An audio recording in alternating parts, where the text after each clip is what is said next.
So it is, what are we doing?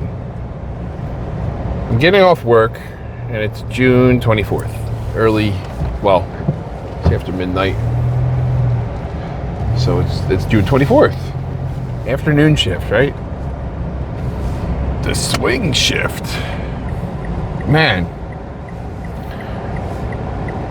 The fire department was tough, but the private ambulance can be tough too, in terms of like the scheduling, mismatch in schedule. Oh my gosh. And then trying to fulfill times that are unrealistic. Big pain in the ass. Not that deep. Just nature of the business, you know? I'm wearing my fat pants today.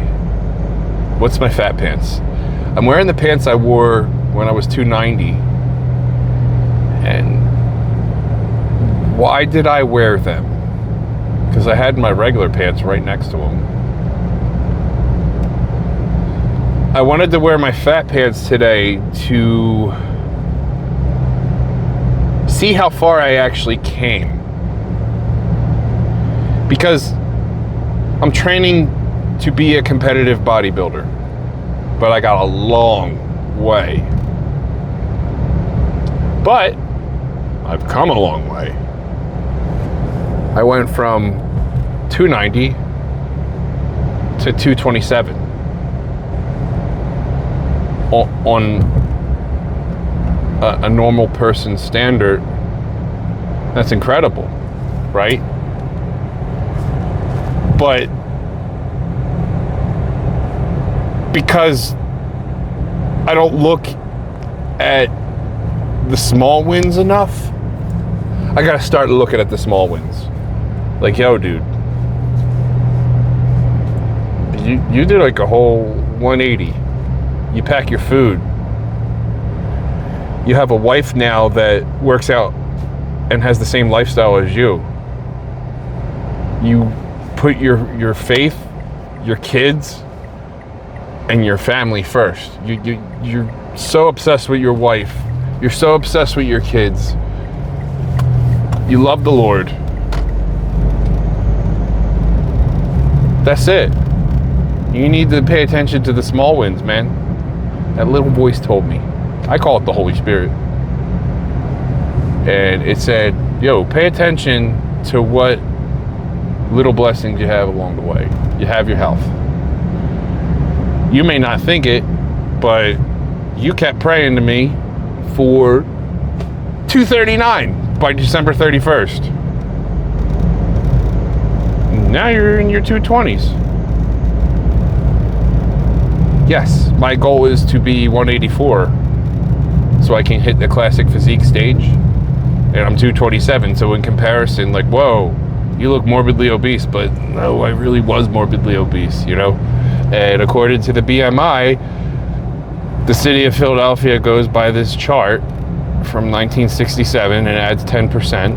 To be fair, I'm morbidly obese because I'm 227 instead of 211. Yo pajo, you know?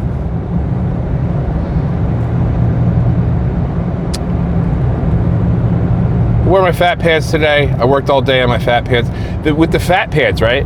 Because they're, geez, I think they're maybe like 10 inches bigger than my actual waist right now. Maybe 14. They look like hammer pants when I wear them. I have to wear them with the belt. It's not an option. Like, you can't, you need to wear the proper belt.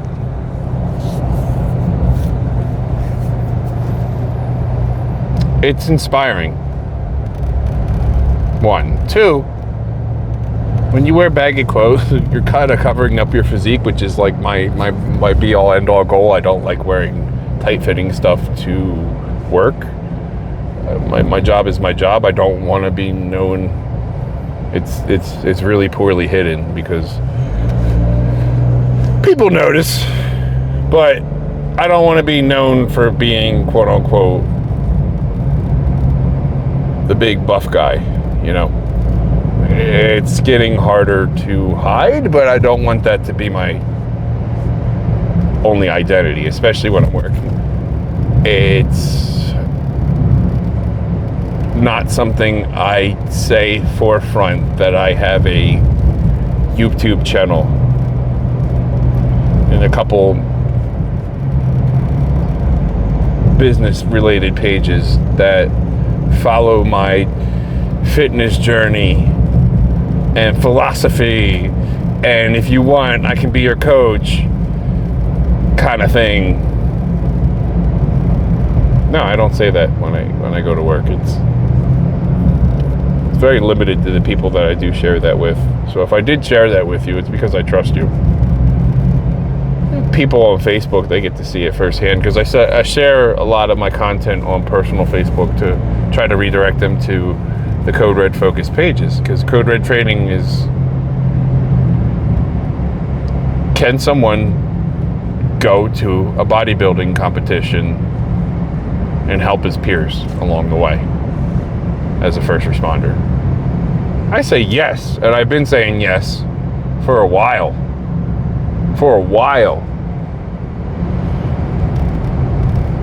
To the point where my initial fantasy, we'll call it a fantasy, right? I wanted to be a bodybuilder. When I was, the mind is something powerful. I wanted to be a bodybuilder when I was with my ex-wife, and I was as heavy as I could possibly be, and maybe working out once a week if I had the time, quote unquote. That was my words. If I have the time, maybe I can go twice a week to the gym. Knowing that and coming to where I am today, I can help my peers, because I can help that flip in the mind. The mind is something really powerful, because and even then, like 2022, man, I always wanted to be Mr. Natural Philadelphia, man. I wanted to be that, man. What the hell am I now? I'm a big, hairy monster. But all the hair is on my back and not on my head, you know?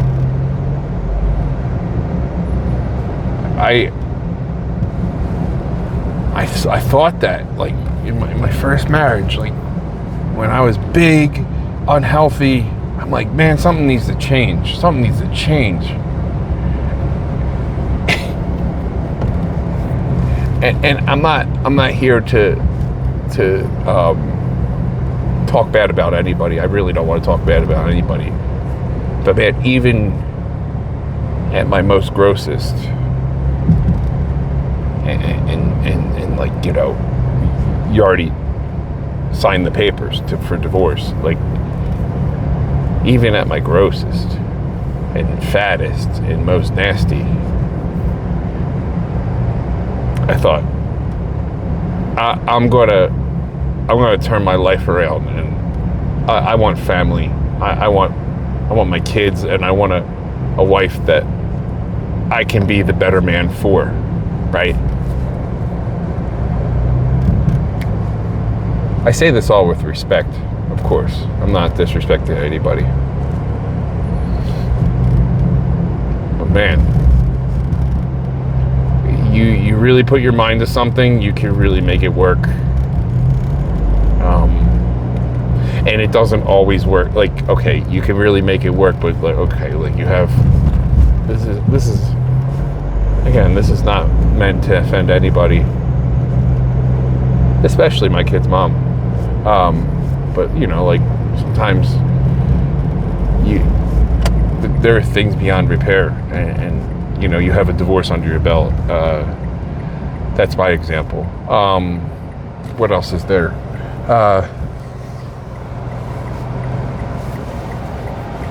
You know, you might have made a mistake in the past, and you can't go backwards on that. But man, when you have the drive and the will, you can. And in the faith, like, yes, I'm Christian based. This is Judeo-Christian logic behind everything I do. But like, man, just even the mindset, like, I'm going to do this. I'm going to do this. When I got out of the fire department, I'm going to become a fire service paramedic. I'm going to pass. I'm going to get my health insurance. I'm going to get a pension. You know, that was the mindset when I was in the fire academy.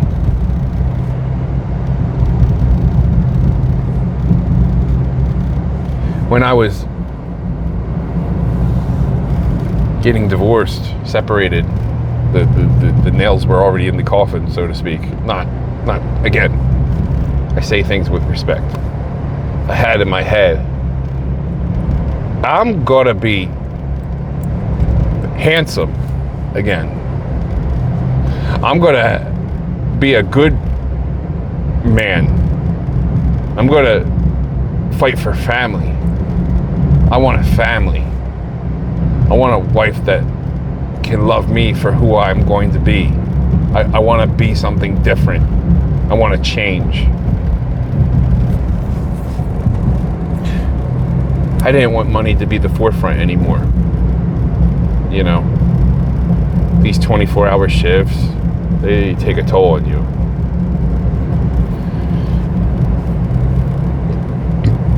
I wanted family. I still want family, of course.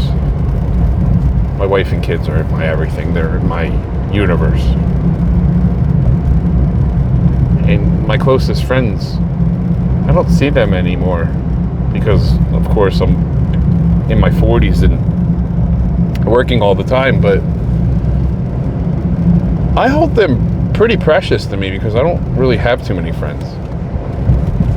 So when I call them or text them or whatever it is, they really mean something to me. You know,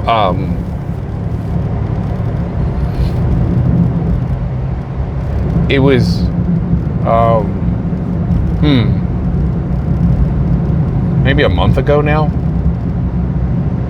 I got to see two of my best friends for brunch, I guess you could say. And my most best friend, my wife, was down the street shopping, you know, because I invited her to the restaurant, but she's like, no, go with your friends. But I don't want to intrude, but I'm like, well, I want you to come. And she's like, all right, you know what? Split it down the middle. I'll go to the store while you go to brunch with your friends, you know? All that meant a lot to me. All that meant a lot to me. Because time is something that you can't actually buy back. You can make the most money in the world.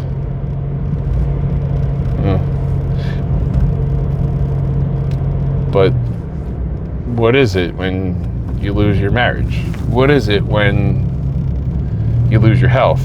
What is it when you take years off your life? You know? Nothing. It's trash.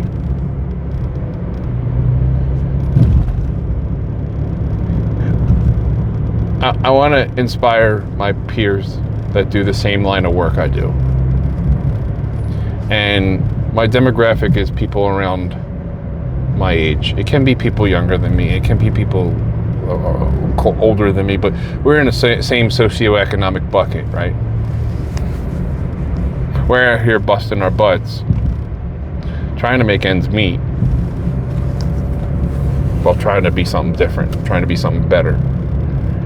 And yeah, I wore my fat pants today to remind myself, yo, you're coming a long way, dude.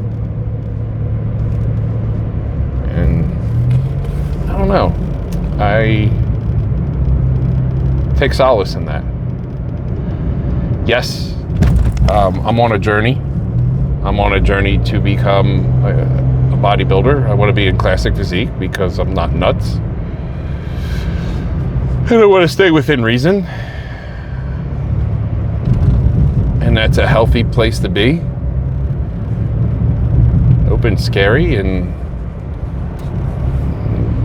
I don't condone abuse of any kind of substances, especially PEDs. That's ridiculous. And to what? Look like a Ninja Turtle? No, I don't want to do that.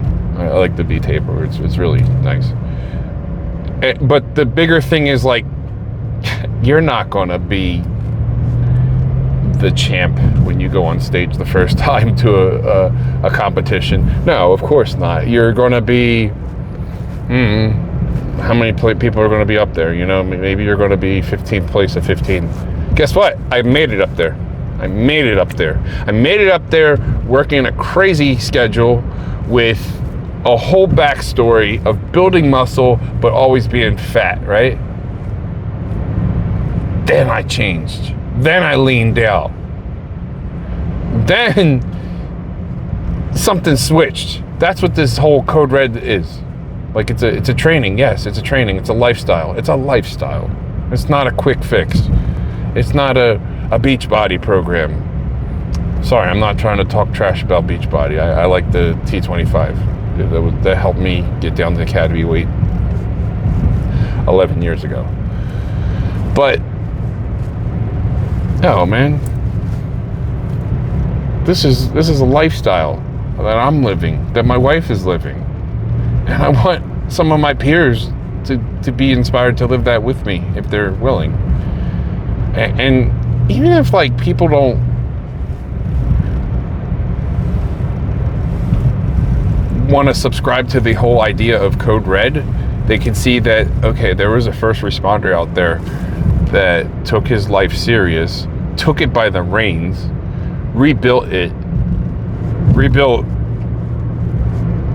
coming off of a premature exit of the fire department, and said, you know what, I'm going to go become a competitive bodybuilder and forget y'all.